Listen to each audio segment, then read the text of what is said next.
Hi everyone, welcome to Sports Broadcasting Center. Along with Donovan and Matthew, I'm Colin. Mike Trout has played in just one playoff series in his remarkable 10-year big league career, and that was 8 years ago. But this might be the year. Trout and reigning American League MVP Shohei Ohtani make a run in October for the Los Angeles Angels. Trout, a three-time MVP, is putting up historic numbers, and Ohtani continues to impress at the plate and on the mound. Earlier this season, Ohtani hit his 100th career home run, becoming just the second player in MLB history with at least 100 homers as a batter and 250 strikeouts as a pitcher. The other player was Babe Ruth.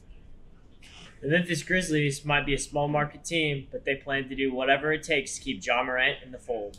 The NBA All-Star, the most improved player in 2022, is eligible for a 5-year maximum contract extension. Grizzlies general manager Zach Kellerman says he intends to keep the team's core in place, as well as making sure that Morant stays in Memphis for a long period of time. Morant ranked 9th among players in league merchandise this season and led his team to its highest playoff seeding ever at number 2 in the Western Conference before being eliminated by the Golden State Warriors.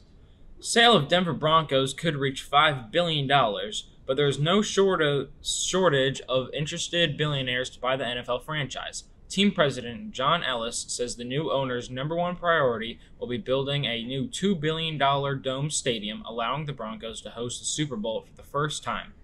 Chelsea, the Premier League soccer team, sold for $3.1 billion in May, the most ever paid for team in sports. NBC's Sunday Night Football, the number one show on television for 11 years in a row, has named their first female lead host of Football Night in America. Maria Taylor debuted on the studio show last year as co-host with Mike Tirico, but will take over this season with Tirico moving into the booth to handle play-by-play. Taylor joined NBC Sports last year after failing to work out a contract with ESPN. The NFL kicks off the 2022 season on NBC September 8th when the defending Super Bowl champion Rams host the Buffalo Bills.